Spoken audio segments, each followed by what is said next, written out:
ഏകദേശം ഈ കാക്കി യൂണിഫോം ഇട്ടിട്ട് 18 വർഷം തികഞ്ഞിരിക്കുകയാണ്. 18 വർഷം തികഞ്ഞ ഈ വേളയിൽ ധാരാളം കേസുകൾ കണ്ടെടുക്കാൻ ഞങ്ങൾക്ക് കഴിഞ്ഞിട്ടുണ്ട്. ഒരുപാട് കേസുകളും ആ കേസുകളിൽ പിടിച്ചെടുക്കുന്ന പ്രതികളെയും എല്ലാം അറസ്റ്റ് ചെയ്ത് ജയിലിൽ അടയ്ക്കുന്നതിനുമെല്ലാം ഞങ്ങൾ സാക്ഷ്യം വഹിച്ചിട്ടുണ്ട്.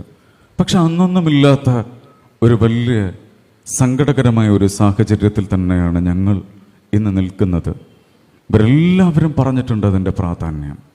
പക്ഷെ നിങ്ങളിൽ പലർക്കും അത് അറിഞ്ഞിട്ടുണ്ടെങ്കിൽ തീർച്ചയായും അത് അറിഞ്ഞേ പറ്റൂ എന്നുള്ളത് കൊണ്ടാണ് ഞാൻ പറയുന്നത്.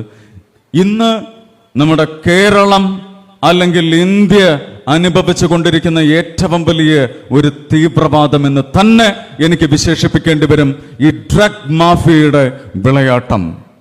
കാരണം ഇവരെ ഒരു തീവ്രവാദികൾ അല്ലെങ്കിൽ ഈ ലഹരി മാഫിയകളെ മുഴുവൻ ഒരു തീവ്രവാദികൾ എന്ന് പ്രത്യേകിച്ച് ഞാൻ സ്പെസിഫൈ ചെയ്യുന്നതിനുള്ള കാരണം സ്വന്തം മക്കളെ ഉപയോഗിച്ചുകൊണ്ട് തന്നെ അവരുടെ അച്ഛനെ, അമ്മയെ, സഹോദരങ്ങളെ മുഴുവനായിട്ട് നശിപ്പിക്കാൻ ഇറങ്ങിത്തിരിച്ചിരിക്കുന്ന ഒരു കൂട്ടം നികൃഷ്ട ജീവികൾ. അവരെ മൃഗങ്ങൾ എന്ന പേര് പോലും വിളിക്കാൻ കഴിയില്ല. അവർക്ക് വേറെ പേര് വിളിക്കാം, പക്ഷെ ഈ ദേവസന്നിധിയിൽ അത് ഉച്ചരിക്കാൻ എനിക്ക് പറ്റില്ല. അതുകൊണ്ട് പക്ഷേ അവർക്കെതിരെയുള്ളൊരു പോരാട്ടം തന്നെയാണ്.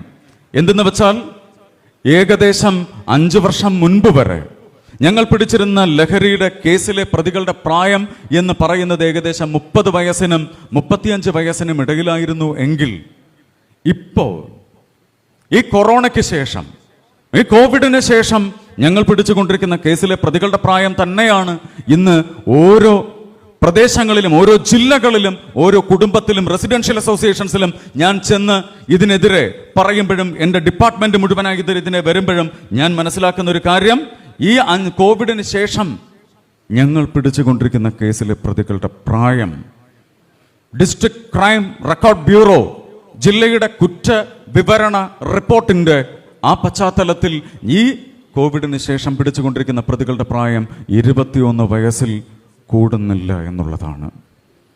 21 വയസ്സ് എന്ന് പറഞ്ഞാൽ ഒരു കോളേജിൽ പഠിക്കുന്ന ഒരു വിദ്യാർത്ഥിയുടെ പ്രായം. 21 വയസ്സിൽ നിന്നും താഴോട്ട് ചെല്ലുമ്പോൾ 19-നും 18-നും 17-നും 16-ഉം കഴിഞ്ഞ് ഇപ്പൊ അവസാനം 12 വയസ്സുള്ളൊരു കുഞ്ഞിന്റെ കയ്യിൽ നിന്നടക്കം ഈ ഡ്രഗ് പിടിച്ചെടുക്കേണ്ടി വന്ന ഒരു അവസ്ഥയുണ്ട്. കാരണം ഇവന്മാരുടെ ഈ ഡ്രഗ് മാഫിയയുടെ പ്രധാനപ്പെട്ട ക്ലയൻസ് അല്ലെങ്കിൽ ഇരകൾ എന്ന് പറയുന്നത് തന്നെ കുഞ്ഞു മക്കളാണ്. അതിൽ ആൺ പെൺ വ്യത്യാസം വരുന്നില്ല. ജാതി, മത, കക്ഷി, രാഷ്ട്രീയ ഭേദമില്ല.